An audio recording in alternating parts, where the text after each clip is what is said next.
Hamilton's silence in Spa wasn't hesitation, it was calculated insubordination. At 07:12 a.m. before FP1, Lewis Hamilton walked through Ferrari's garage without acknowledging Vasseur, but he whispered one sentence to Riccardo Adami: "If they want the same results, they're on the right path." That wasn't frustration, it was a veiled threat. Hamilton didn't come to Maranello to repeat Vettel's regrets, Alonso's exile, or Raikkonen's forgotten crown. Since Silverstone, the volume of internal documents Lewis has delivered to engineering has tripled. One dissected Ferrari's failure to interpret rear tire temperature deltas. The other, a direct critique of the team's centralized decision model, a structure he believes is choking Ferrari's reactivity. While Italian media clings to hope in the form of a new rear suspension, Hamilton has already read the Mugello filming day data, and he knows what no one wants to admit aloud. This upgrade mortgaged the foundation of 2026 for a desperate 2025 gamble. Behind closed doors, the real fight isn't on track. It's between Hamilton's vision and a chain of command that fears change more than defeat. The rear suspension wasn't just changed, it was smuggled past Ferrari's original plan. Loic Serra, Ferrari's new technical director, signed off on the update, but the original aero team, led by a group of ex-Mercedes engineers, warned against it.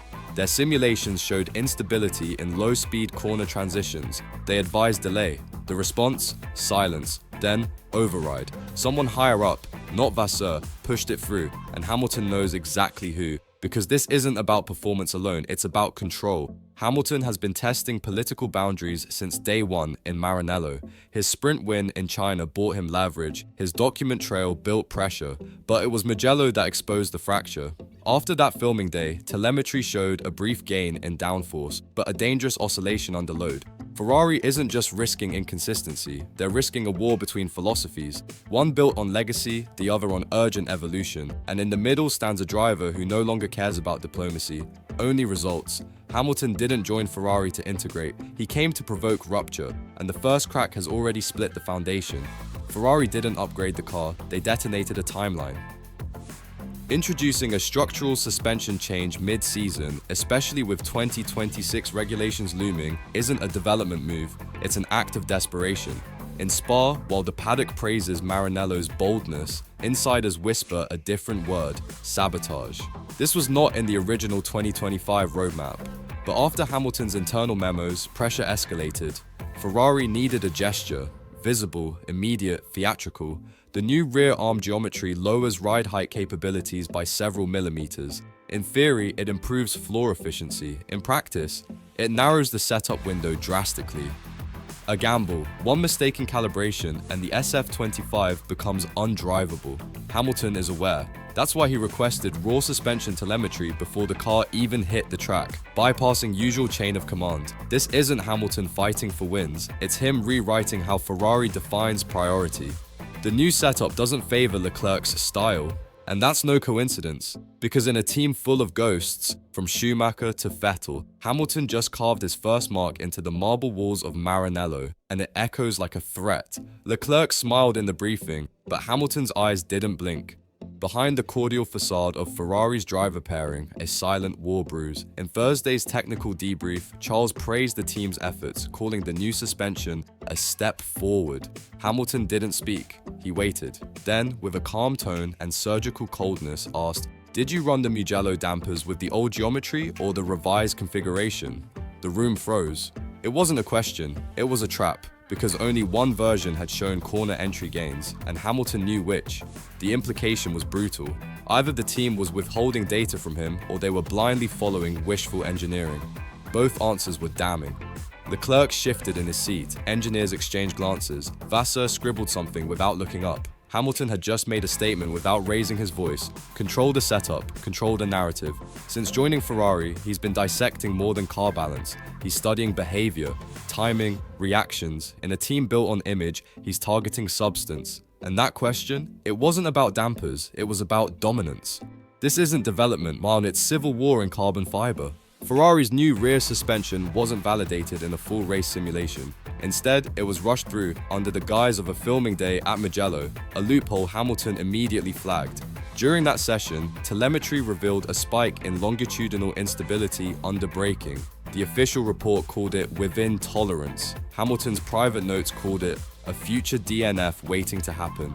But the real revelation wasn't on track, it was in logistics. The suspension components were flown to Belgium without passing through the usual performance committee sign-off, a bypass.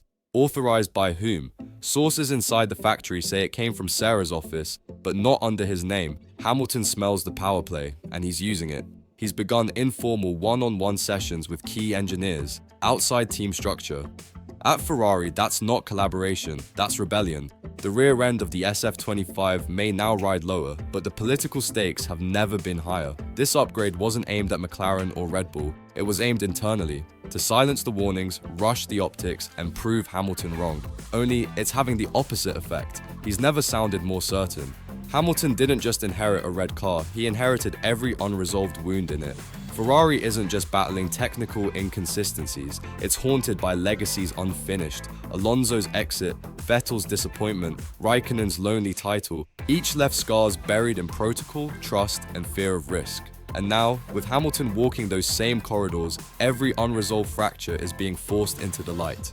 Since Silverstone, Lewis has torn apart Ferrari's comfort zones. He demanded cross-department meetings with chassis, aero, and strategy leads, all in the same room. Promising evolution of the previous concept has now revealed itself to be a machine with serious structural limitations that compromise its... Not to blend in, but to break the cycle. The new suspension might be a technical shift, but what it truly exposes is philosophical paralysis. A team that wants to evolve, but fears letting go of ghosts.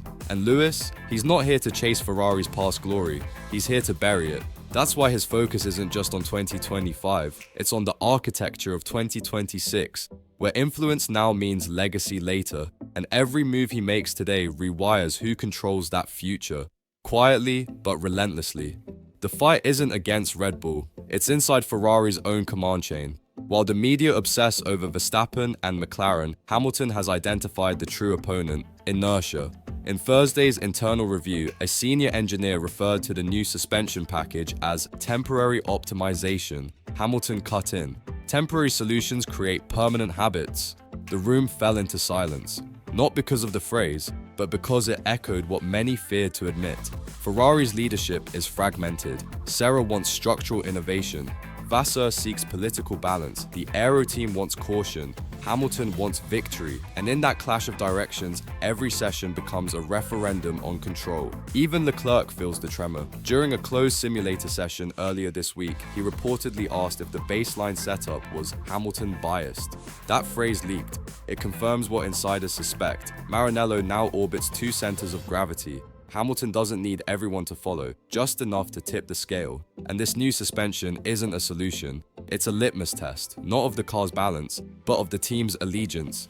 This weekend isn't about points, it's about the bloodline of Ferrari's next era. As Spa begins, Hamilton knows the stopwatch tells only half the story. The rest is written in trust, resistance, and the coded choices behind every garage door. Every tweak to ride height, every line on the telemetry reveals more than performance. It reveals who still believes in the old Ferrari and who's ready to rebuild it around him. Leclerc may be ahead in points, but Hamilton's playing a deeper game, one built on influence. His sprint win in China was no fluke, it was a message. His fourth place in Silverstone wasn't disappointment, it was leverage. And this new suspension? It's just the first brick in a new wall he's constructing, not around himself, but behind him. Because if Ferrari listens, 2025 becomes a turning point. If it doesn't, Hamilton will ensure history doesn't forget who tried to save them from themselves. The paddock sees a man chasing his 8th title. But inside the garage, they feel something else. Not hunger, a revolution, and it's already begun.